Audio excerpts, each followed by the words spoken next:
Oh my gosh. Look at what Mike did to his hair. That's another way to say it. You guys know last vlog, I chopped my head of hair off, and Mike was saying how he loves his long hair, but it gets in his face sometimes. You were complaining about it the other day though. Only while surfing. So what did Mike do? Cornrows.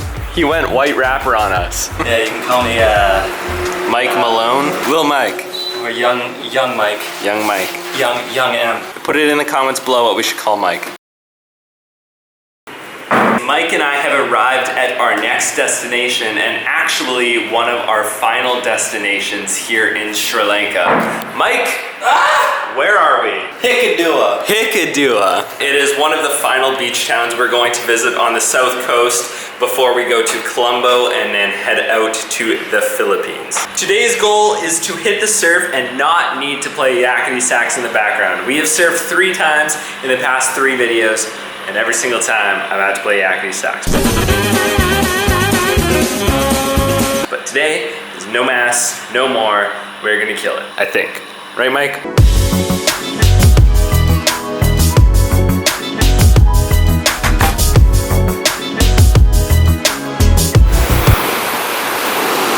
Dudes, the first time I've ever actually used like a proper surfboard. I have no idea how it's gonna go. I'm pretty sure that they're like harder to balance on, but the waves here they're not the best, they're okay. Not very nice. But I think, I don't know, we'll really have to see. I have faith. I hope you guys have faith too. Here it goes.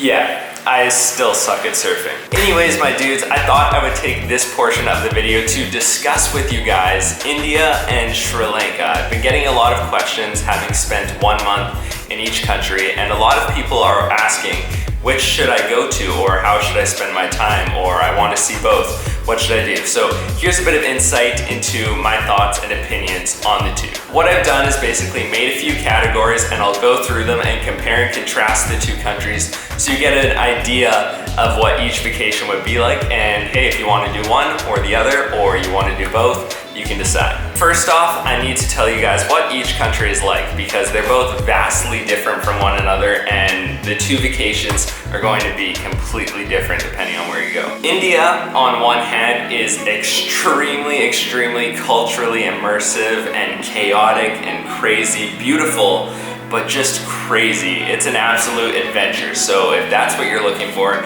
India is the place to be. Sri Lanka, on the other hand, is very much so laid back. It's like an India light. There's a lot of similarities, but it's a very laid back version of that. It's beautiful nature and beaches. It's an island town country. So right out of the gate, if you are looking to relax and just chill, Sri Lanka is the place to be. India is going to be quite a bit too hectic for you. Yes, there are places in India you can go to escape that and just chill on the beach, but I think as a whole, you would really be missing out on India if you just did that and didn't experience the other side. So if you're interested in just a chillax beach vacation right now, I would say take your time to Sri Lanka. If you're interested in an adventure and stepping out of your comfort zone and really exploring new cultures and different ways of life, India is the place. For location, India is a lot easier to get to for a majority of the world. Most places will fly into Mumbai or Delhi or any of the other various main airports.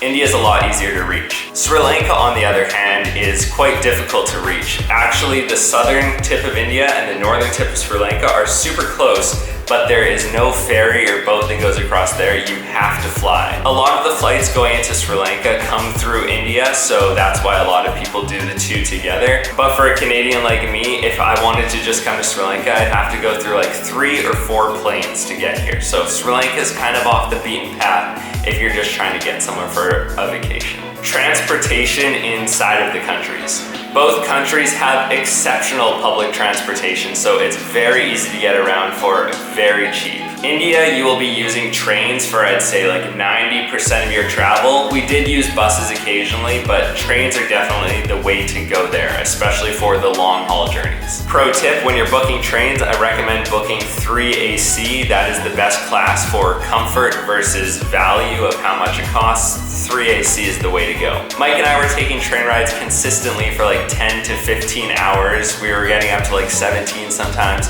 But those train rides were costing us anywhere from like 10 to 15 Canadian dollars. So really not bad at all. That's the thing though, India is such a big country, so you're doing a lot of those long haul journeys, a lot of these 10 hours and 12 hours on bus or train.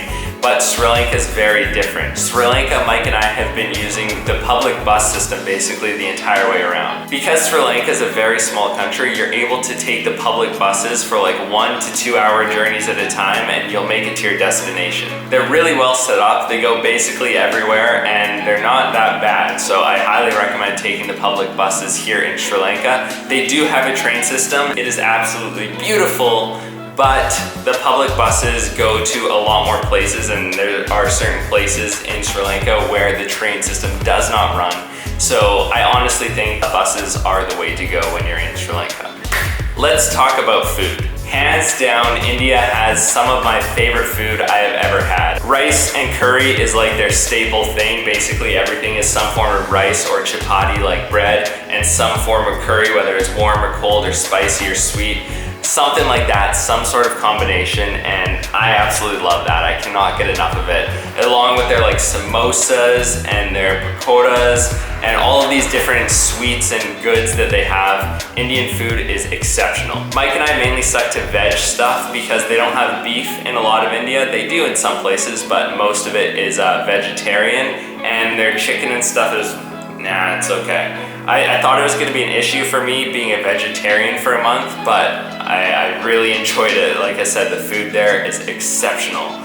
You're gonna love it. My favorite dish in India is definitely a thali, which is basically a plate with rice and chapati and like 3 to 5 different curries that you get to try, and they're gonna be different no matter where you go, but they're always delicious. I would say Indian food is exceptional and Sri Lankan food is great. I do prefer Indian food, but Sri Lanka is a close second. A lot of the things are the same as Sri Lanka, so rice and curry is a big thing, but they also do accept meat, so there's a lot more like burger places and pizza joints, stuff like that. In Sri Lanka, my favorite dish has to be kotu, which is basically roti, like flatbread chopped up super finely with vegetables and all of that fried.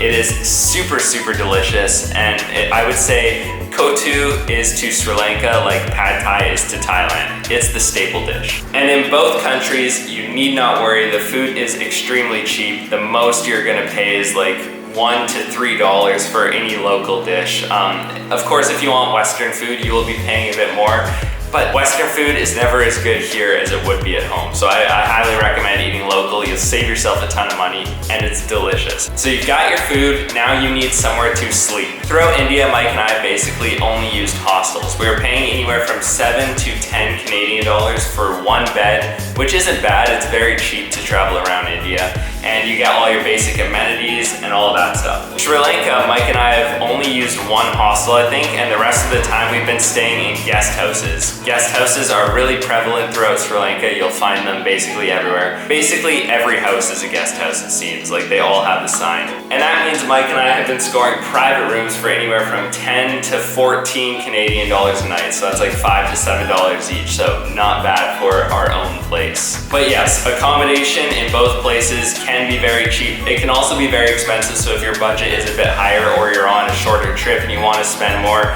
don't worry, you can find a place to take your money and you will get exceptional service for still a very good price. Now let's talk about costs. Total cost to be in the country for the month. India would have been the cheapest country I've ever traveled to. It's super cheap to get around and eat and sleep. All of that is no problem. But Mike and I did book 2 domestic flights, which kind of dinged our pockets. They're super, super expensive flights, and we could have gotten them for cheaper, but we didn't book in advance. So if you are smarter than us and you book in advance, India will be extremely cheap. I think we ended up spending around 1,200 Canadian dollars for 1 month, but that could have been closer to 800 or 900 had we not booked these very expensive domestic flights. Sri Lanka though actually has been the cheapest country I've ever traveled to. Mike and I are leaving in 2 days, and by the time we leave, we will have spent right around like 1,000 Canadian dollars, and that is including our flight to the Philippines. So a fairly lengthy international flight is included in that. We'll have only spent like $1,000, so extremely, extremely cheap both of these countries are. Let's talk about safety. So before I left to India, all I heard from my family and my friends was, India's not safe. You can't trust it there. Like, people are gonna skim your credit cards and steal your stuff. It's just, you have to be on the lookout at all times. And I can tell you from firsthand experience, me and Mike, we've talked about this, is not like that at all. I felt extremely safe throughout the entire country. Of course, we did have street smarts and we were thinking about it. We were conscious of what we were doing. So we weren't on a train like flashing all of our stuff or walking down the street at 2 a.m. counting our money in a dark alley. Of course, we weren't doing that stuff, but assuming you have common sense and you are being vigilant of your surroundings, you're good to go. You don't have to worry. Even theft and stuff, we would lock our bags on the trains, like using common sense. But after that, you don't have to worry about it. Like, your stuff is fine. Your personal well-being is a-okay. You don't have to worry about it.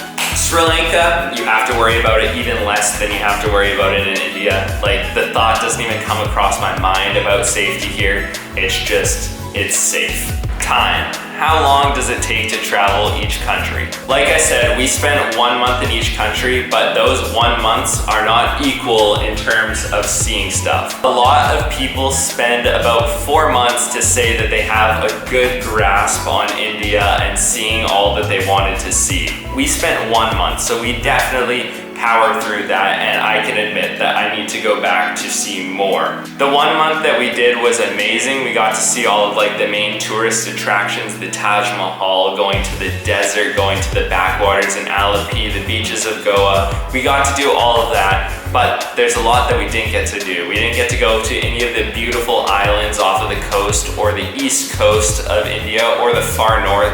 We had to skip out on that because you really do have to pick and choose. So I can almost guarantee no matter how much time you have, it won't be enough to see India, but you can definitely make do and change your itinerary accordingly to the amount of time you have. Sri Lanka is a lot more doable. The country is not big at all. I think the longest bus ride we took was like 7 hours, and that was basically half of the country. So it's really not bad. We've spent 4 weeks here or 1 month, and if you were going fast, you could probably see the entire country in 21 days, so like 3 weeks. I think you could do it in 3 weeks. Mike and I have spent the last week kind of hanging out on the beaches and relaxing, but if you slice that out and you don't worry about that and you're just kind of go, go, go on the tip of your toes, you'll be able to see the country in 3 weeks.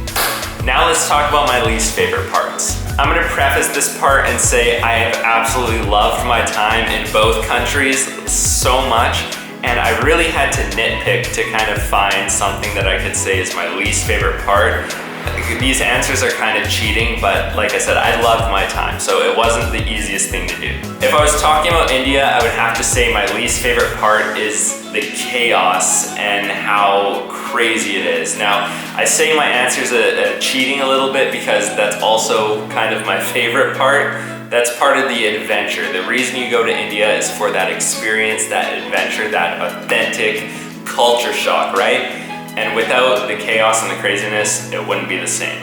But after 30 days, it gets extremely tiring and exhausting, and I was ready to leave and kind of step away and just relax on the beach. You're always thinking and on the tip of your toes when you're in India because you have to, because there's just so much going on. My least favorite part of Sri Lanka, again, I had to nitpick this, but I would say kind of the tourism of some of the south coast beaches. Mike and I did the entire first half of the trip in the north and on the east coast, and there was hardly anyone there. We were seriously the only tourists we saw for a very long time. But as we came down to the south coast, it became very, very touristy, and there's definitely beaches and places you can go that aren't touristy, so this is why I'm kind of nitpicking. but a lot of the main beaches, the popular beaches, have just lawn chairs set up everywhere and all the restaurants and bars lined along. And you're gonna find that in most places in the world. So I really can't complain about that. I'm just saying if I had to choose one thing that I didn't like about Sri Lanka, that would be it. Now my favorite part about each country. This was another really hard one to think about, not because I couldn't think about it, but because I couldn't think of the thing that I wanted to pin as my favorite part. But if I had to choose one for India, I'd have to say the food and the people, but I've talked about the food already. The people in India are by far some of the nicest people I have ever met while traveling, and that's not just me. You can ask Mike, you can ask any of the other travelers we met along the way. The people there are wonderful. From helping us out when we have problems, to inviting us for food, to just wanting to know more about us and being interested in us and wanting to kind of build a relationship. We met so many amazing people. Koshik, I know you're watching this. What's up, buddy? Yeah, the people in India made the country. They made the experience. I loved it. Going to Sri Lanka, my favorite part has to be the nature and just the sheer beauty of this country. No matter where you go, the rolling mountains to the vast tea plantations, the beautiful train rides to the beaches, everything about this country is just picturesque and stunning. You get amazing sunsets, you get amazing sunrises, there's giant mountains you can hike. Sri Lanka is about the nature and the adventure, and that is my favorite part about this country, and what has stood out to me the most is just how beautiful it is. So that's it. That is India and Sri Lanka. I hope that this has kind of given you an insight into what you want to do and how you want to spend your time. If I had to make the decision on which place to go to, I couldn't. And that is why I wanted to make this list, so you can kind of better get a feel for what you're looking for. But honestly, I think whichever place you choose, if you cannot do both, you're going to have to come back and visit the other one eventually, just because they are both such amazing places. Admittedly, they are very different vacations. Anyways, guys, I want to thank you all so much for watching. I appreciate every single one of you so much. If you have any more questions or want to know more info about them, you can leave them down below and I'll get back to